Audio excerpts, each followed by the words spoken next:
아까 문제 올린 거 보니까 이 문제 조금 더 이해를 잘해야 되는 게 문제가 뭡니까 하면 연소 한기 2.1% 볼륨 퍼센트인 프로페인 가스가 받을 시 필요한 이산화탄소 소화약제 농도는 약 몇 볼륨 퍼센트를 초과해야 되는 거야. 산소 중에 공기 중에 산소는 21 중량 퍼센트 아직 그 볼륨 퍼센트다. 어떻게 구합니까 이거?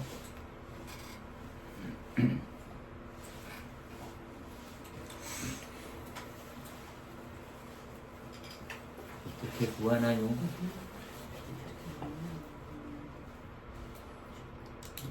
그 뭐시죠? 보정계수 이 프로펜의 보정계수를 그건 알아야 될 것 같은데. 원표에 퍼센트로 나오잖아요. 소화 농도 퍼센트로 나오잖아요. CO2? 네. 그걸 알아야. 한 39인가 그랬던 것 같은데 36인? 35인가? 39다. 39? 그러면 그렇게 접근할까 싶어서 잘 지금 얘기하는 제가 아까 보고 그래? 와가지고 네. 그렇게 접근하면 안 그래 돼. 접근하면 안 됩니다. 소화 농도 그러면 저기 지난번에 그 최적 공간 이런 식으로. 뭐 최적 공간은 이제 기본 개념이기 때문에 네. 그거는 어떻게 하든지 근데 얘를 어떤 식으로 풀 거냐 이렇게 대한 개념을 보시는 거죠. 그 개수를 예를 들어 CO2는 34%, 뭐 걔는 그뭐 개수가 뭐 예를 들어서 1.7다 뭐 그런 게 아니고. 이건 뭐 설계 농도 수학 농도로 가면 이제 산입니다. MOC로 가야 되나요? 맞아요. 이게 그 5 곱하기 10.5네 MOC가 MOC로 MOC. LF로 쭉으로. 맞아. 10.5에서 이게 이제 MOC로 풀리는지에 대한 연습이 어느 수준까지 돼 있어야 돼. 이거 읽고도 그렇게 풀려져야 돼. 안정계수도 고려해야 되나요? 그런 개념은 없습니다 지금. 그러니까 음. 그건 이미죠. 내가 이제 의견 넣겠다 하면. 그러면 프로페인의 완전 연소 반응식은 프로페인 1몰이 산소 5몰을 가져가거든요. 그래서 이 프로페인 자체는 MOC 자체가 5 나누기 0.1 하니까 얼마 나옵니까? 0.1 할 필요 없겠네요. 그냥 바로 산소니까 5 그리고 연소 한계와 곱하면 MOC가 나옵니다. 프로페인의 MOC MOC에 대한 정의를 이해해서 적고요. 10.5거든요. 10.5를 CO2하고 산소의 관계식에서 넣으면 됩니다. 기억나죠? CO2는 21 빼기 O2 21에다가 10.5를 넣으면 아니요. O2에다가 10.5 O2에다가. 그냥 O2에다가 넣으면 되죠. 똑같이 계산하면 되는 거예요? 네, 그렇죠. 10.5를 넣으면 돼요. 10.5. 그래서 우리가 이해를 하는 거는 한계를 알면 50%인 거예요. 50%. 그래서 이 느낌을 좀 이해하셨으면 하는 거거든요. 그러니까 아시다시피 우리가 이제 이산화탄소로 질식 소화를 한다는 자체는 산소 농도를 15%로 떨어뜨린다는 말인데 그거는 진짜 극히 유류에만 적용되는. 근데 액화로 되어 있는 형태는 거의 다 됩니다. 그 정도로. 예. 그런데 이렇게 프로페인 가스 같은 경우에는 이 정도 필요하다는 거죠. 가스류가 다 그렇습니다. 그렇죠. 하나 더 해보셔도 됩니다. 수소 하나 해볼까요? 4% 수사치로.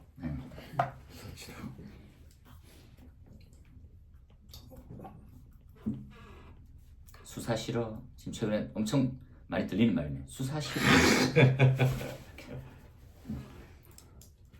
얼마 나옵니까?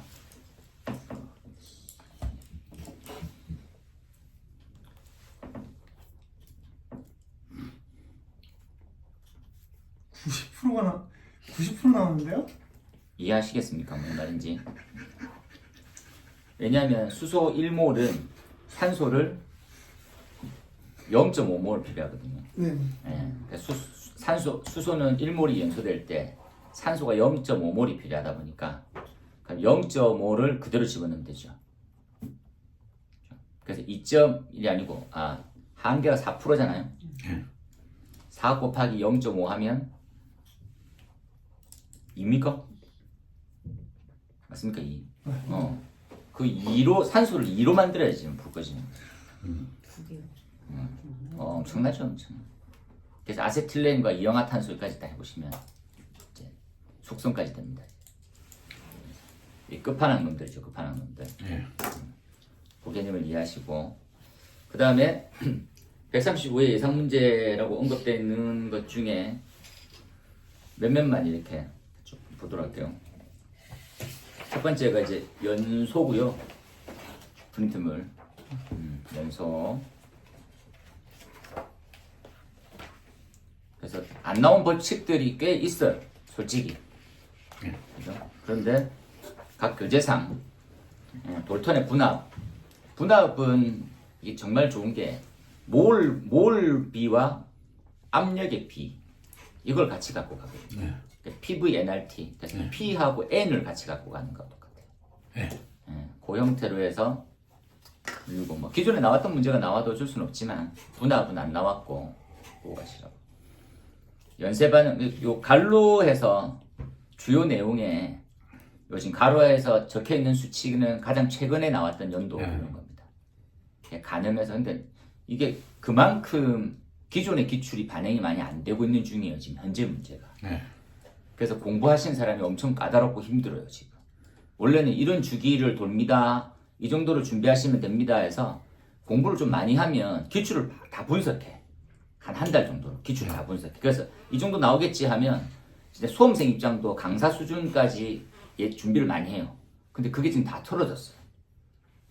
너무 웃긴 거는 뭐 강사든 나부랭이든 이건 뭐 돗자리 깔든지 뭐 번개를 안 맞으면 뭔가 이거 뭐 해줄 방법이 별로 없어요, 솔직히. 그냥 뭐 우리 뭐 단톡방에 휙 뭐 찍어준 거 안 나더라 싶게 휙 나가버려도 할 말이 없는 거예요. 뭐 안 나오는데 뭐 어떡해. 그냥 뭐 스미마생 뭐 이렇게 하는 거예요. 아니 그건 아니 난 나쁜 말로 얘기하면 이 새끼들이 이제 기존 패턴을 너무 벗어나요. 그러니까 기존 패턴을 벗어나면 결과가 나와요. 합격률이 엉망이 돼. 근데 합격률을 3년치, 4년치, 5년치를 보면 정리가 돼요. 1.5%. 기술사 전체 통틀어서 가장 낮은 수준. 이러면 안 돼요. 산업을 독점화되었을 때 하는 짓거리인데 그러면 안 됩니다. 최악은 좀 아니지만 토목은 거의 50%예요.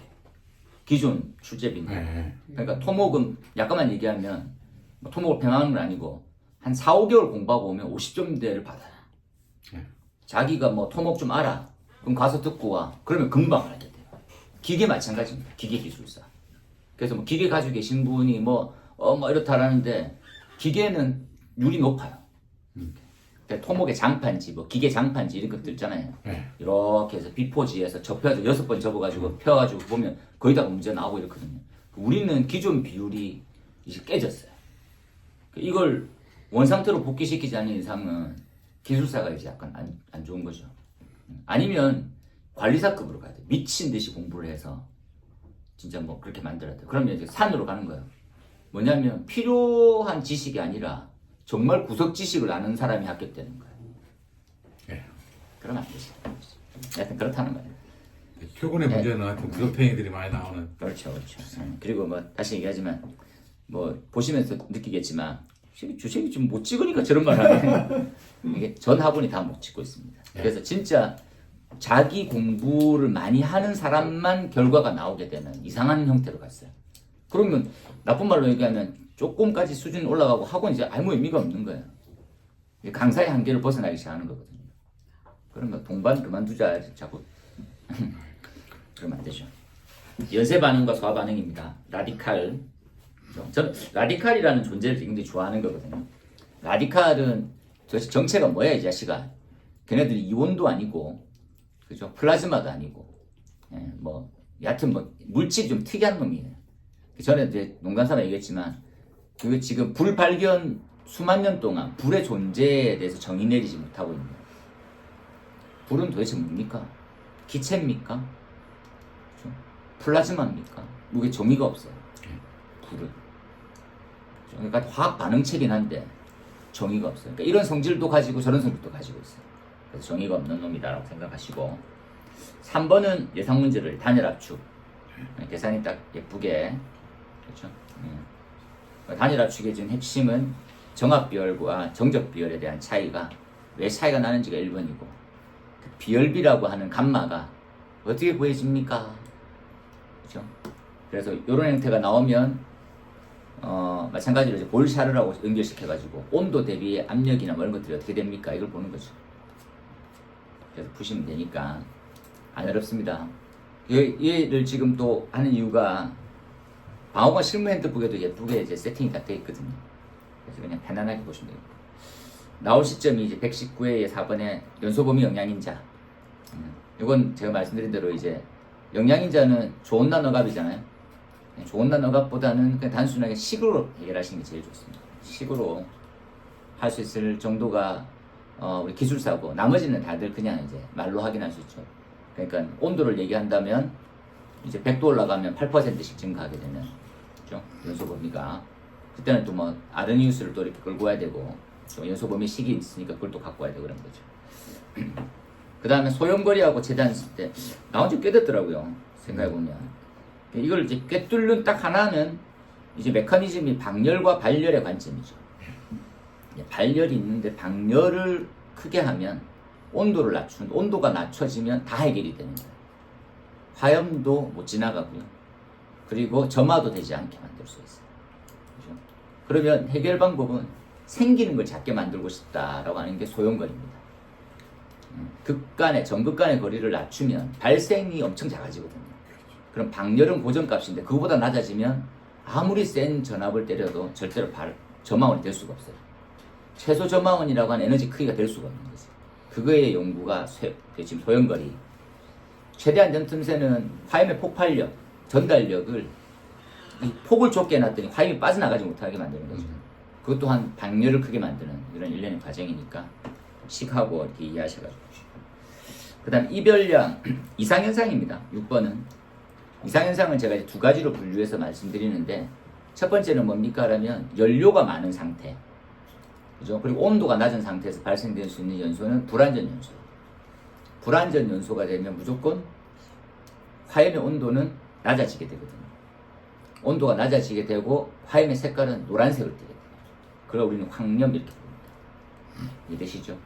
그 외에는 분출과 우리가 말하는 연소 속도의 관계식으로 해서 역화, 그 다음에 선화, 블로우프 이렇게 그걸 갖다가 이제 공기율로 해서 한번 정리를 해본 거 나쁘지 않지 않습니까? 이렇게. 7번의 열 전달 메커니즘은 이건 두고 134에도 나왔는데도 불구하고 저는 개인적으로 좋아하는 부분이라 가지고 팔 게 많거든요.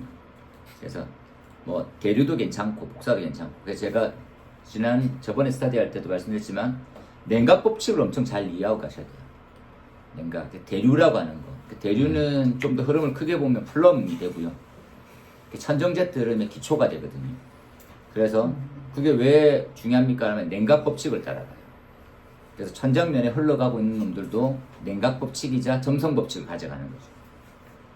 그죠? 그게 똑같지 않습니까? 같은 사람. 그죠? 예.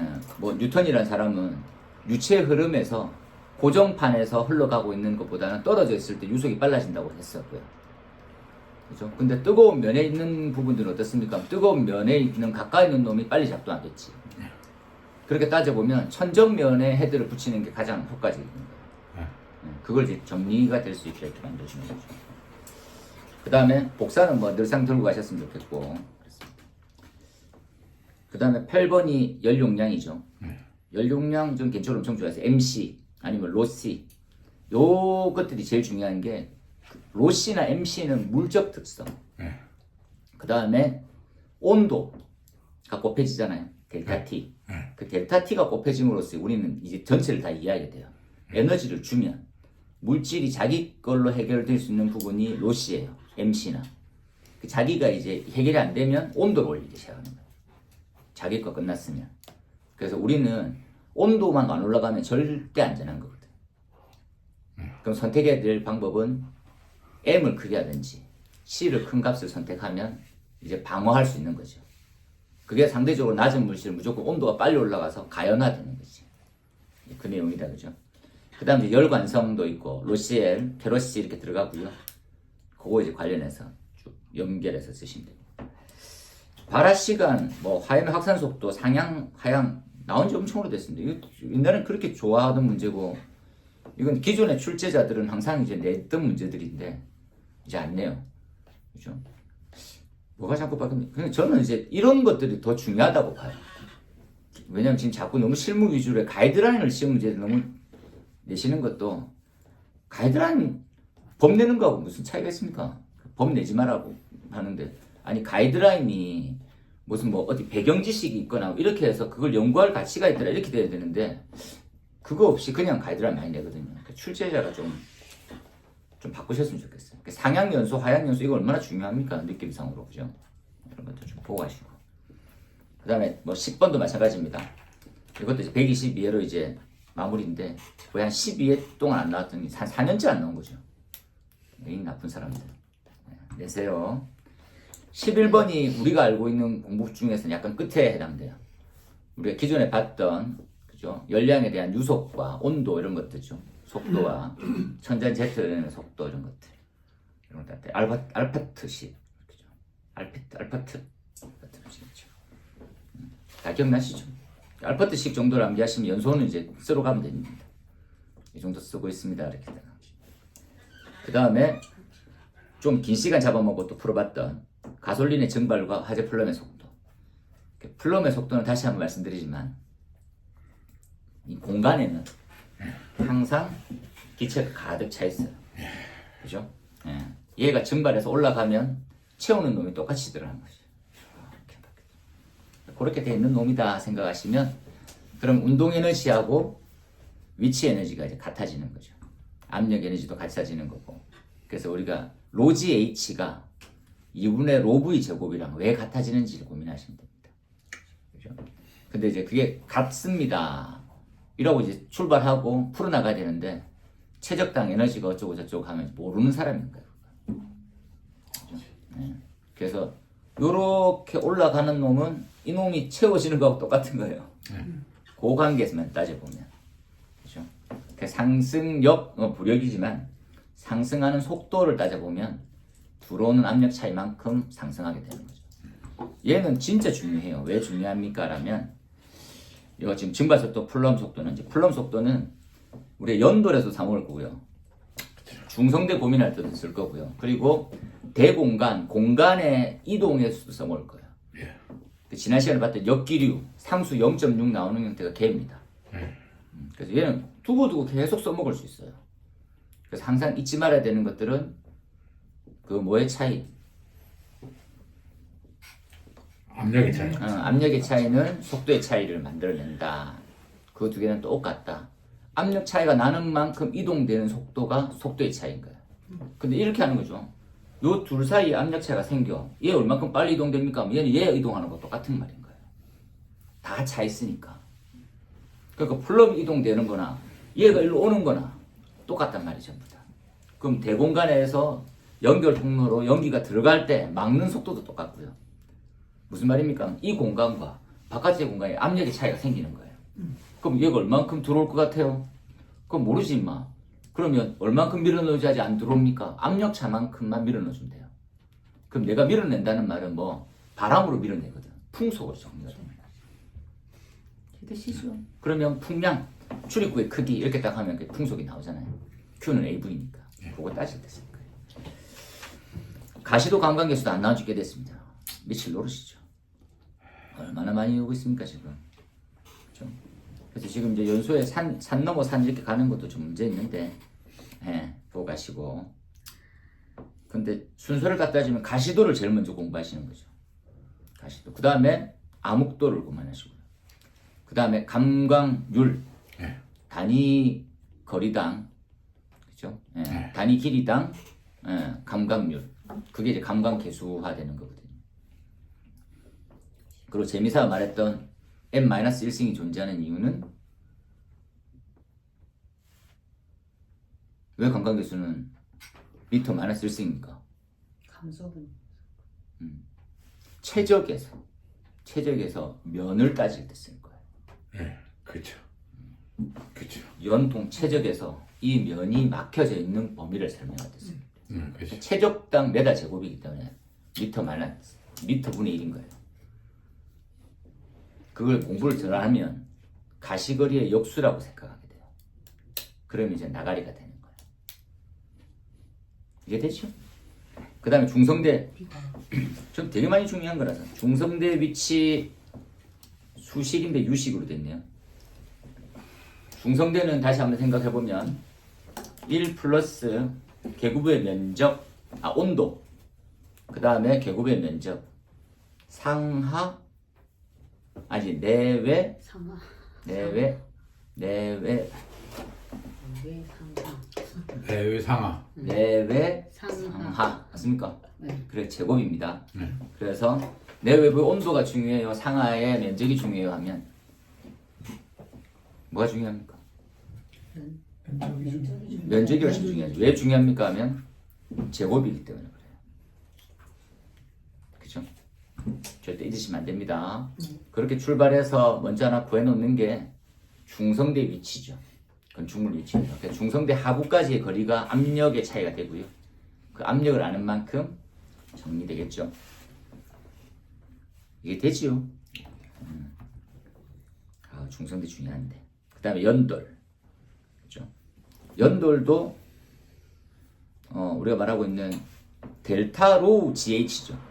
쉽게 얘기하면 밀도 차이만큼에 있는 같은 높이 같은 중력과 속도를 받는데 밀도 차이만큼. 그래서 가장 기본이 밀도 차이만큼 이동되고, 그죠? 밀도 차이만큼이 압력 차잖아요. 압력 차이만큼 속도 차가 나올 거예요.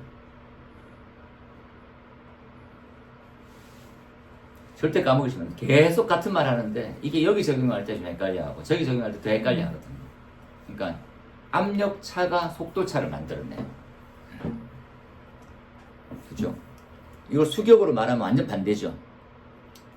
속도 차가 압력 차를 만들어내요. 그쵸? 그렇죠. 예. 그게 수격입니다. 수격. 일정 압력 이상으로 하면 내 압보다도 터져 나오는 똑같은 내용입니다. 그렇죠? 그거를 이제 어설프게 접근하면 베르누이로 잘못 갔다 올 수가 있어요. 조심하셔야 됩니다. 그렇죠? 속도 차와 압력 차. 그래서 우리가 말하고 있는 과거 때 그냥 힘 던지면 운동 에너지하고 위치 에너지 그거만 지금 계속 얘기하고 있어요. 이게 고등학교 때 어떤 면에서 베르누이 아닌가요? 베르누이만데 어설프게 베르누이로 접근해서 온다고. 그러니까 속도차 자체를 갖다 압력차와 속도차의 관계를 갖다가 토리첼리 정리에 의한 그러니까 베르누이를 이용해서 토리첼리를 만들고 토리첼리 자체가 압력에 대한 속도식 그러니까 V는 루트 2GH를 만든 거고. 맞는데 이걸 공부를 약간 어설프게 하면 원래 베르누이는 세 가지 압력에 대한 합이잖아요. 네네. 그 에너지 관점으로 해서 온다고. 네네. 그러면 이게 내가 지식이 기초 지식이 어느 정도 안 연결했는데 그걸 접근하면 그러니까 좀 이도저도 아닌 것을 또 이상하게 해석하는 거죠. 왜냐하면 베르누이는 또 이렇게 얘기할 거거든요. 베르누이는 압력, 위치를 빼요. 위치를 뺀 나머지 형태로 설명을 좀 많이 해요. 뭡니까 하면 우리는 정압과 동압을 얘기하잖아요. 네네. 위치압을 얘기를 합니까 안 합니까? 위치압을 하면 기계 쪽으로 넘어가야 돼요. 그치 수평구조를 가지고. 그죠? 그래서 맞는데도 거기에서 약간 너무 오래 머물고 있으면 제대로 잘 아는 듯한데 모르는 척해서 오는 거거든요. 그래서 저가 약간 조심스러운 게 한 바퀴 돌면 이해는 다 되는데 네. 너무 베르누이에 갔다가 너무 젖어서 안 왔으면 좋겠는 거죠. 그런 활용면이 조금 아쉬울 수가 있거든요. 속도 참여차는 동일합니다. 늘 같아야 되는 거죠. 저희가 토리첼리의 정리를 압력에 대한 속도를 구하는 게 거의 토리첼리 정리였으니까 그거 자체가 지금 그러니까 압이라는 것 자체가 속도로 나오는 거죠. 게끔 하니까 그걸 갖다가 베르누이에서 재워버린 거잖아요. 맞아요. 그래서 그냥 이걸 베르누이 모든 걸 다 베르누이로 해석을 해야 하나? 이렇게 맞아요. 다 베르누이로 해석해야 되는데 처음에 베르누이를 너무 잘못하듯이 이해를 해갖고 오면 여기서 또 막힐 수가 있어요. 근데 저는 베르누이로 설명을 먼저 합니다. 근데 되게 힘들어 하시는 거지. 그래서 야금야금. 근데 베르누이죠 당연히. 연돌도 마찬가지로 보시고, 그 다음에 16번에 D급 도입됐죠. 통으로 다 외우세요. D급 화재, D급 성능시험, D급 수학이 지금 이제 나오기 시작하고, 그리고 K급도 아직까지 완전히 이제 안 털어졌거든요. K급도 찝찝하게 남아있어가지고 K급도 좀 보시고. 그 다음에 전기 쪽에서는 뭐가 있을까요? 그러면 그냥 아크 나머지. 그리고 트래킹 흑연화가 이래 안 나온 줄 몰랐어요. 와, 안 나왔네요. 도전로 형성 자체가 많이 중요한 개념인데, 그래서 반단선을 삭제했고요. 예. 뭐 내일 인간들이 아닙니다 이제. 예. 그래서 그다음 정전기는 127에 나왔음에도 불구하고 한 번 더 연구하시고 가시면 되겠습니다. 아, 교수님 질문이 하나. 네. 18번 우리 아크 네. 아크 그러니까 차단기 이게 저희 이 직렬과 병렬에서 이제 그 병렬 구조를 직렬을 쓰는 건 썼잖아요. 네, 그렇죠. 그죠? 네. 근데 이렇게 아크를 차단하는 데 보면 네. 어차피 많은 그러니까 전하를 갖다 전류를 네. 차단을 딱 시켰을 때 아크가 나오지 않습니까? 네. 그러면 어떤 면에서 병렬로 이걸 갖다 분리를 시키면 네. 더 전류 양을 갖다 줄이는 거지 않습니까? 전류량은 줄여지죠. 그죠? 네. 그러면 아크가 더 줄어드는 거 아닌가 싶어가지고 줄어들 것 같긴 하더라고요, 저도. 그래서 네. 이걸 근데 지금 이 문제를 내신 개수는 더 많아지는 거고 돈은 더 많이 비싸지는 거고. 예.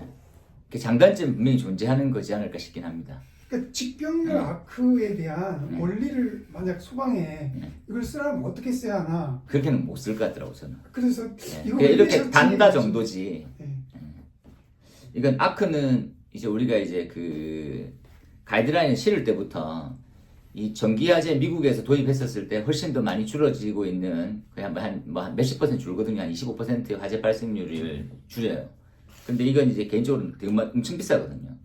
기본에 소용량이 50만 원 정도 하고 비싸지면 수백만 원까지 이렇게 하거든요. 개인 집이 감당하기 힘든.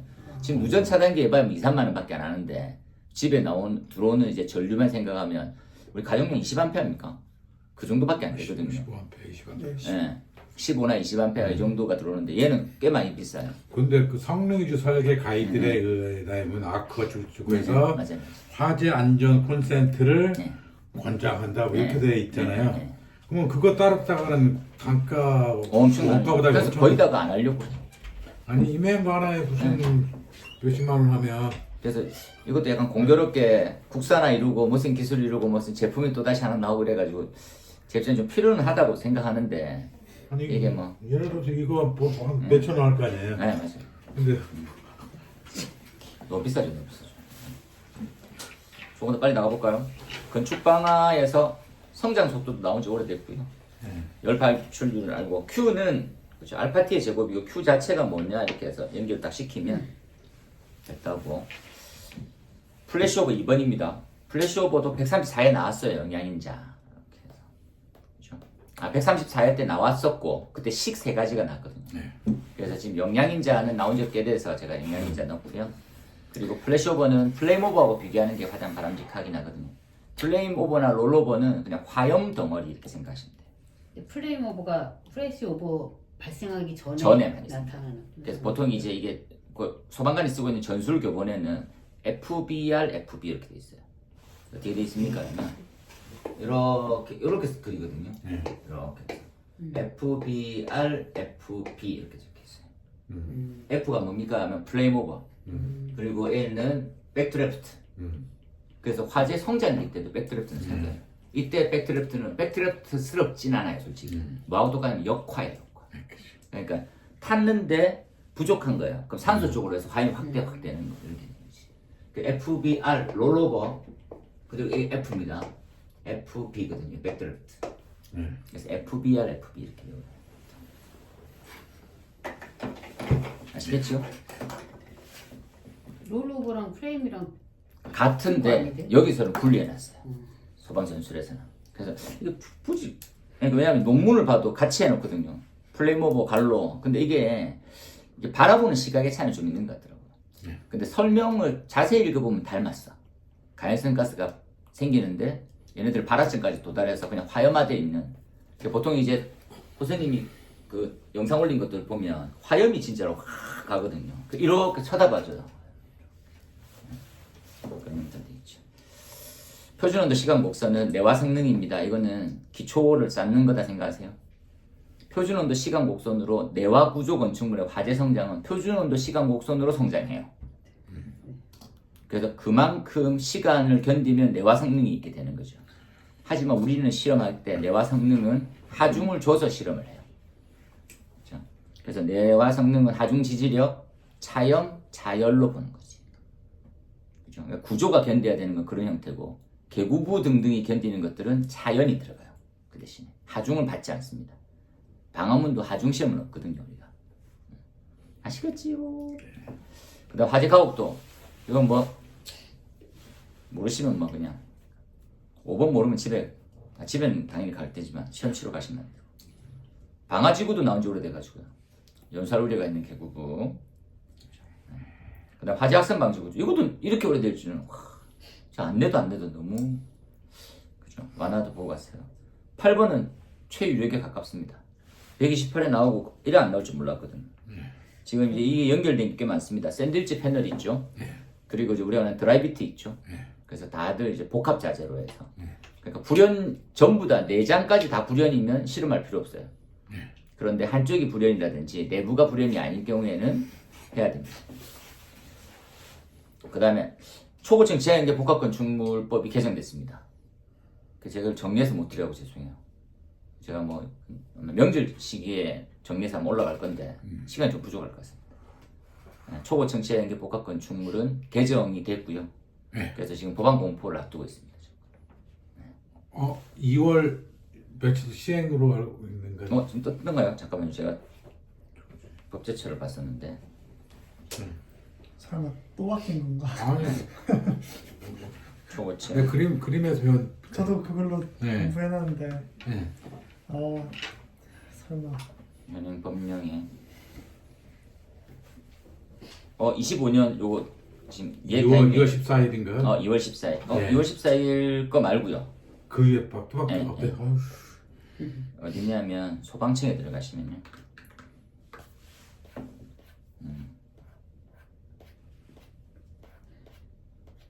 소방청에 들어가셔가지고 법령 정보를 보면 여기 지금 행정예고에 이렇게 들어가시면 입법 현황 거기 보시면 차관 회의까지 끝났네요. 법제처 심사하고 차관 회의하고 별 문제 없으면 이제 공포 직전이거든요. 그리고 사이트만 여기 소방청 사이트는 그냥 여기 입법 현황 가시면 여기 시행령하고 시행규칙 좀 바뀌었더라고요. 법령안 심사안으로 되어 있는 거. 예. 여기 이제 직전이어가지고. 그래서 제가 요즘에 많이 느끼는 게 소방청이 진짜 업무가 빨라요. 이게 업무 인력이 화재안전 기술 기준이 나눠지면서도 느끼겠지만 청에서도 법안 처리가 엄청 빨라요. 그리고 전체가 이제 행안부 라인 자체가 안전 쪽 법안의 심사를 엄청 빨리 해요. 보통 한 6개월 걸리거든요. 공고를 오면. 근데 이건 금방금방 해갖고 이 정도는 하면 안 되는데 이렇게 생각했어요. 소방청이 어디에 있어요? 소방청 저기 그 아까 우리 저기 소방청 그 입법 해놨네. 네네. 2개가 있어요. 제가 정리해서 올려드리긴 할 텐데 제가 40페이지나 돼. 저 자세히 안 봐가지고 주요한 것만 체크해서 좀 보도록 하겠습니다. 그 다음에 배연설비 특피 승강장 거가 꽤 돼가지고 배연설비 근데 이걸 우리 재연도 중요하게 생각하지만 건축적 배연도 꽤 많이 중요하게 생각하시는 분들이 많으시거든요. 그 다음에 피난로의 구성 엑시트, 엑시스 그죠? 엑스 디스차지 부분인데 보고 가시죠. 그 다음에 비상용 피난용도 이렇게 오래된지는 몰랐습니다. 진짜 오래됐죠. 그리고 A셋, R셋 아니 이렇게 다 중요한 것들이 이렇게 안 나온 것도 너무 신기해. 아니 지금 이제 시험 응시하고 50점대 이상이면 이거 깨뚫고 계신 분들 많거든요. 그러니까 이렇게 준비됐는데 이렇게 점수가 안 나오는 거니까 다 미치는 거예요. 이럴 바에는 그냥 기본 공부를 할 필요가 없는 거지. 자꾸 네가 못 찍으니까 그런 소리 하는 거다 이 자식아라는 표정이시지만 어쩔 수 없습니다. 피난안전구역도 나왔습니다. 125회 이후부터 약간 단절이에요. 단절. 거의 한 8, 9회가 기존엔 이게 중요하다고 생각되는 개념들이 다 안 나오기 시작합니다. 그래서 저는 이게 어디로 가고 있는지 잘 모르겠어요. 시험 자체가. 이게 기본 내용은 어느 정도에서 50점 정도까지는 만들어놔줘야지 50점도 안 돼요. 지금 기본 내용 봐가지고. 그러니까 점수가 안 나오니까 다 의욕이. 저는 썬큰 되게 많이 좋아하니까 15번에 썬큰, 그리고 비상탈출구도 시점상으로는 이제 나올 만한. TP가 안 나온 지 이래 오래됐습니다. 진짜 죽을 노릇이. 헬리포트 129회 때 나온 것들이 약간 좀 다른 게 나죠. 그죠? 구조공간 보고 하나 딱 나왔기 때문에 129회 때. 그 다음에 방화구획은 최근에 나오긴 했는데, 방화구획 문제는 어떻게든지 이렇게 넣든 저렇게 넣든 나올 수 있는 범위여가지고 보시고.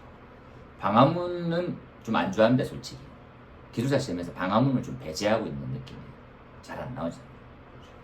118회 방화셔터는 방화셔터도 좀 약간 그죠. 품질 인증 기준 문제는 통으로 다 나올 것 같았었는데 다들 지금 배제도 시키고 있어요. 잘 안 나왔어요.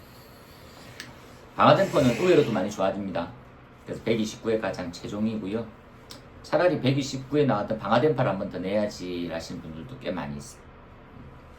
드라이비트도 약간 좀 같죠. 근데 이제 복합자재 어울려가지고 같이 한번 좀 겸해서 보시는. 그 다음에 이제 요 이후부터는 층간 연소 확대를 봐야 되는 거니까 포크스로우냐, 리프로그냐, 뭐 기타 등등 덕트의 연소 확대냐, 그럼 방화댐퍼 연결이 안 되겠죠. 하얀시 피난구도 130회 이후에 안 나왔으니까 안타깝고요. 포결도 점수 이제 10점짜리처럼 짜게 해서 127회가 마무리됐어요. 이건 뭐 건축방까지 봤는데도 너무 아쉬운 게 뭐 이 정도 뭐 나와가지고 뭐 하겠다고 이렇게 생각. 솔직히 좀 건축방은 진짜 중요하거든요. 근데 이제 기존에 알고 있던 개념들을 다 두고 가이드라인이나 이렇게 이런 거 터치하는 그런 행색은 진짜 좀 반대예요. 그렇습니다. 같이.